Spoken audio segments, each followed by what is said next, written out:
So what have we learned from the Kavanaugh hearings? Christine Blasey Ford's testimony was compelling, but it was also confusing. At times it was like watching People's Court. Rachel Mitchell asking direct questions, getting direct answers, and just when it was getting somewhere, the Democrats would start talking. We'd go from a procedural line of fact-finding to high emotional drama. But then this guy broke through. I would never do to them what you've done to this guy. This is the most unethical sham since I've been in politics. This is not a job interview. Yeah. This is hell. This is going to destroy the ability of good people to come forward because of this crap. He reminds me of when I'm at the rental car counter and I wanted the convertible Sebring, but they didn't have any convertibles. But that was amazing. Anyway, but at the end of this, did we learn any new facts about a 35-year-old incident? Look, I still don't know what happened. I didn't go to school with Kavanaugh or Ford. Will an FBI investigation give us more answers? I don't know, but I believe that they believe their stories. So here's what I do know. Political tribalism now includes public acts of personal destruction. It's ghoulish.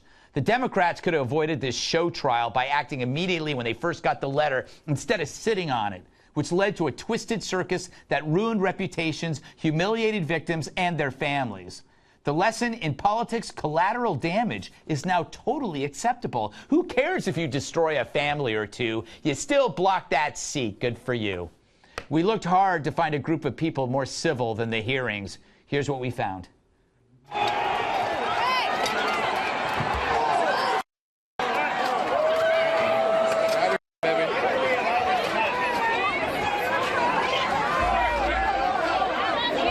So maybe it's not so bad, but maybe Michael Moore was right after all. Time to move to Canada.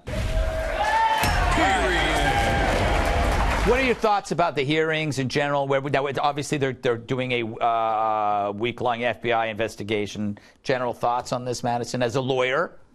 I think Lindsey Graham really did say it best when he said, you want a fair process? We came to the wrong town at the wrong time, my friend. Yeah. And I think that's really what it's come down to. Nothing about this has been fair. You wouldn't be able to get a search warrant or an arrest warrant for something like this. And we now have an FBI investigation. Of course, taxpayer money is funding that into something that we're not going to have any more answers on in a week from now. I would bet my life on that. We're not going to have any more information. They're saying they're going to interview Mr. Judge. He already presented his statement under penalty of perjury. Yeah, so what's he going to do? What is he? I don't think he's going to change his story. That would be insane. Yeah. Tyrus, what are your thoughts on this? Do you think this testimony changed any minds? No, I think that's the issue we have in this country now. Nobody's mind's being changed, period, on anything.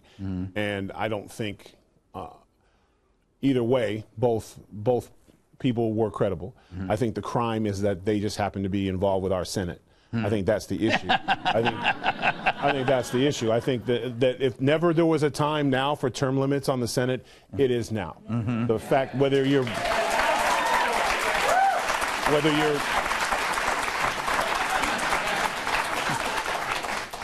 a Republican or a Democrat, enough. The fact in this country that we have 51 to 50 votes, that we have all Democrats on one side, that's not what you were elected for. Your job was to get the best deal for the American people, not your own thing. And all we're seeing is, even after today, when the deal was made, basically, we're going to pass him through, rightfully so, because we don't have enough evidence to say otherwise, and we're going to still do an FBI investigation. So the right thing to do for the Democrats is a show of good faith. For them meeting them halfway was to vote yes. We all agree we're going to vote them through, and then we're going to investigate it.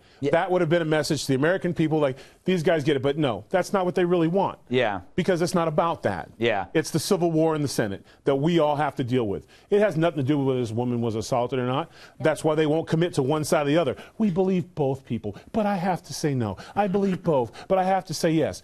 The Senate is disgraceful, and we should, regardless of your party affiliation, enough is enough. We need to start getting new Republicans in there and new Democrats in there and independents in there and people who are actually going to work for the people and not theirself. It was disgraceful.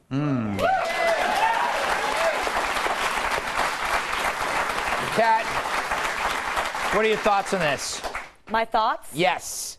I don't know. I don't know. And I know that that is going to be a huge disappointment to all of the certainly millions, if not trillions of people who watch me and Yes. and they decide what to think based on what I think because they admire me so much.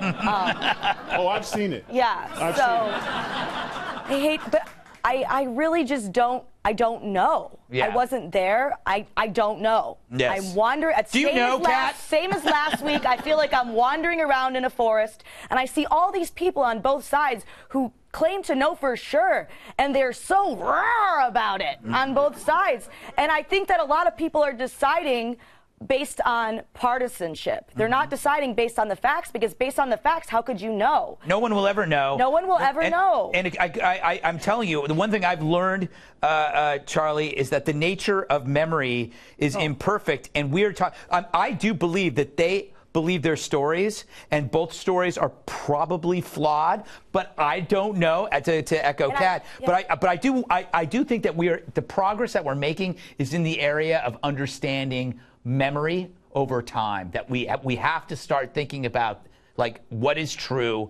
in somebody's head is not true in somebody else's. I don't trust my memory from this morning. No, neither do I. Much less like last week. I had to tell you to put on pants. And I don't even do any drugs anymore. Anymore. It's been 3 weeks. But I would say, actually, I did change my mind listening to the testimony.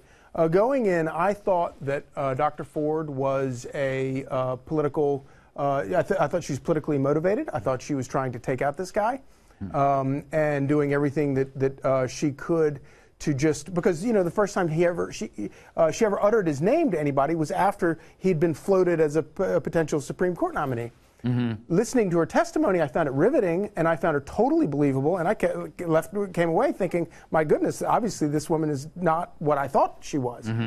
But at the end of the day, not to do exactly what Tyra said is he's sick and tired of, but then you listen to Brett Kavanaugh and what he said, and I totally believed him. Yeah. And at that point, you can't prove it, you can't know. So all you can do then is evaluate all the other evidence. Right. And when you evaluate all the other evidence, no rational person can come down on any other decision, but that they didn't prove their case. Right. But one thing that I would say that is different today, and I think this is a very good thing in America, that is different today.